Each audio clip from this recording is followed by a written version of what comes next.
the gentleman that now has more appearances on this show as a guest of anybody. This is the 598th show, and for the 14th time, Leonard Hamilton is the leader in the clubhouse. Should I applaud myself? Look here. Look. First of all, what's his favorite line? When y'all gonna have me back on the show? Y'all need to put me y'all on need more. to put me on the show. Yeah. We're gonna let you co-host the show. Oh my goodness. No, you've always said I want to be on the show, so welcome back to the show. Well, I'll find something to talk about. I know you will. We were just talking about this game tomorrow night during the break. We'll get to that. You've been coming to this event for a long time, the Final Four. Right. The Coaches Convention. Do you always enjoy this? The interaction with colleagues and contemporaries and things like that, young guys, older coaches, because you're not an older coach yet. I don't care what anybody says. Do you still enjoy the coaching business that goes on at this event? I enjoy every day in the coaching profession. Now, we have a lot of distractions going on now that's problematic, and it's interesting that we have people making decisions who are educated, who are well-meaning, securing their futures, and I feel like sometimes we're not protecting the kids who play the game. Right. We have a lot of distractions for them coming from all different directions that sometimes, really, really cause you to pause and think what direction we're going in. Okay. Speaking of which direction we're going to go in, what direction we going in tomorrow night? Well, it's going to be interesting because I played against Carolina and they shot the lights out, almost 70% from three.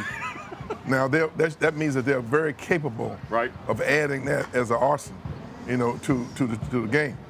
They've been a little inconsistent with the perimeter shooting. I turned the TV on 4 nights later. They playing against Pittsburgh, and I thought the TV had made a mistake. But the point is they're capable of perimeter shooting very well, and now they're taking the ball to the basket and they're finishing at the rim. And Baycott's always a double-double. Now Duke seemed to be in a groove. They seem to be playing in sync. The young kids have grown up. I think it has all the makings of an outstanding game that I'm looking forward to watching. All right, you've got to be incredibly proud of this league, though, to watch it develop from January 1, where a lot of people nationally were trying to leave this league in the road, Coach, to put 2 teams in the Final Four and 3 in the Elite Eight. Well, I'm going to pat myself on the back and say I told you so. I told everybody all year long that once we got to the NCAA tournament, they're going to find out what the ACC is all about. There's so much parity in our league. We beat up on each other, but we are battle-tested once we get to the NCAA tournament. And no other league in America will have you playing every game out. Every game we play is a dogfight. And you don't know who's going to win regardless of whether you're at the top or whether you're at the bottom. And I think that we've shown our true colors once we got to the NCAA tournament. Well, talk about your team a second. Wes and I every week do accounting on the show, and we rank the teams 1 through 15.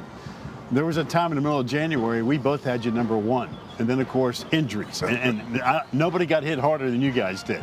But I think that's only going to help your team moving forward. You had a lot of guys that got some serious experience for that second half of the season. Well, I'm excited about next year. And obviously, my ego was tested a little bit. I was challenged mentally and emotionally to try to keep our guys in a good focus when they were going through this one injury after another. And if you coach long enough, you'll run into those years where you have those. But I do believe that we stayed strong. We kept battling. We had our moments where I thought we were a little depressed and feeling sorry for ourselves, but we bounced back, and I think you're right. Our guys got some very valuable experience. I'm looking forward to next year. You beat Duke at home in your own building. What do you see in their maturation during the course of the year? I mean, A.J. Griffin's had up and downs. Seems Jeremy Roach is taking a bigger role here in the latter stages of this. Well, you forget that Duke still is they are a very young team.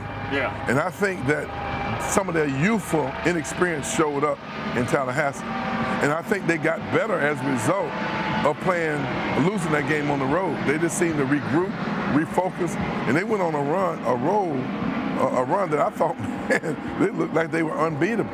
And that's what happens in the ACC. It's mental, emotional. I think Coach K has done probably one of his best jobs coaching their minds as much as he has their bodies, getting them ready for this day that we're in here now, the Final Four. You talked about North Carolina's ability to make threes. Duke has shot over 51% in all 4 of their tournament games, but now they're going in a dome, Leonard. Big deal, no big deal, depth perception? You tell me. I think everyone's going to be playing on the same court.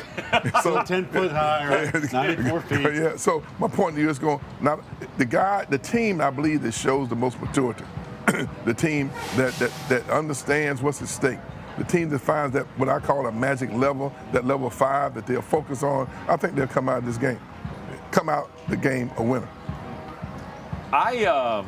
I'm fascinated by this series going to this stage. I mean, you've played rivalry games. You understand. I mean, there's talk about the dynamic of the rivalry and things like that. If you're telling somebody nationally about this game tomorrow night, and you've coached in this league long enough to kind of qualify it, what are you telling them about this game? When this game starts, no one is going to be, none of the kids on the court or the coach is going to be worrying about rivalries. They're going to be worrying about going out and trying to win this game. There's no doubt about that. And you see two coaches that are veteran. The story is Kay's last dance. Right. And it's Davis's, Hubert's first year coaching. Yeah. And now you see Kay moving on, Hubert stepping in. In my opinion, that's the story. You know, it's got nothing to do with the ACC, but it will on Monday night. Who wins Kansas-Villanova? Well, if you remember a few years ago when Kansas played Villanova in the NCAA tournament, I think it was the Final Four, I believe Villanova made 17 threes. Spank. And I don't think that's going to happen. That's Bill Self, if I know him, he's not going to let that happen again. Now, the fact that Villanova is down a player, a very important part of their system, gives Kansas a little bit of an advantage because the quality of their depth should make the difference in the game. Do you like Kansas? Yes. I like Kansas because the quality of their depth is they're a little deeper.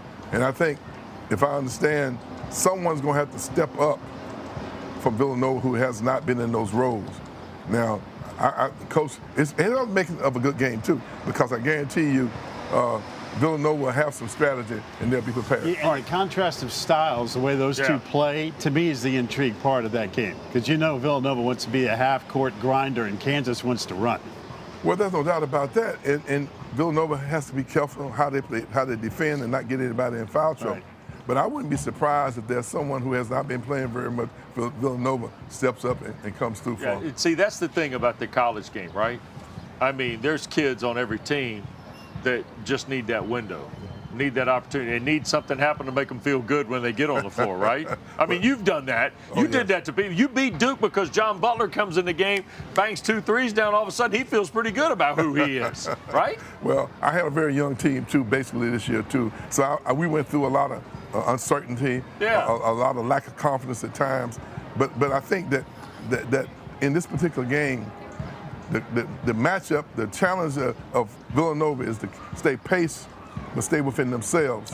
And you have Kansas, who needs to speed Villanova up. It's going to be contrasting styles competing. Yep, no doubt. By the way, I know you're busy, coaches' meetings. You got one good Achilles, 1.5 good Achilles.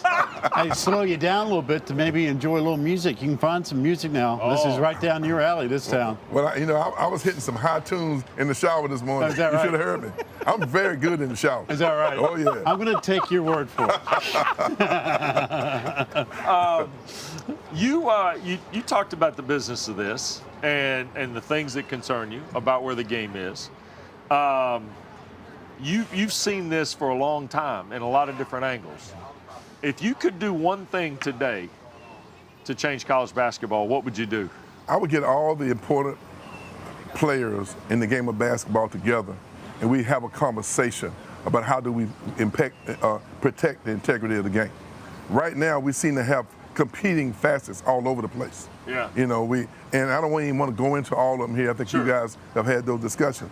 It doesn't seem like we're all on the same page. And what concerns me, that we've lost the emphasis on academics.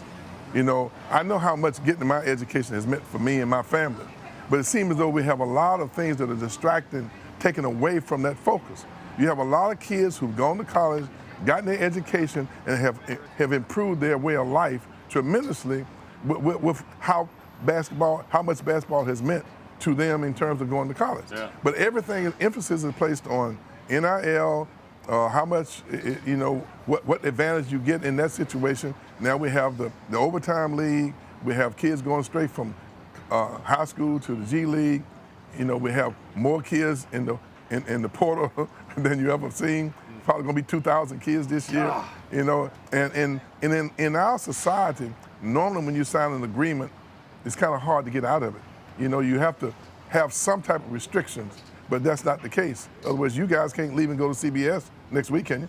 You Not next week. We've tried, but they have no interest. Can't go next week, Coach. So my point is that there's a lot of moving parts going on here. I would like to see us all get down and have a conversation, do some statistical analysis as to where we are, what we're doing, and try to predict where we're going. Right now, I'm concerned about where we're going. I don't want to poo-poo any of the things that we're doing.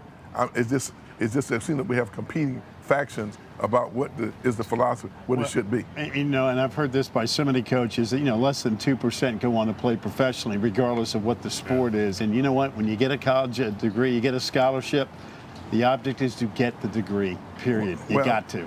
And I know how much it's meant to me, and I try to emphasize that with our players, but that doesn't seem to be part of the conversation in any direction. You have one of the great voices in our sport, and it's always good to visit with you. Thank you for making time to be on your show, right? 14 of them. 14 of them. And how's my hair? It's always perfect. All right, thank you very much. Leonard Hamilton is always kind with his time. Youngest looking 39-year-old man I know right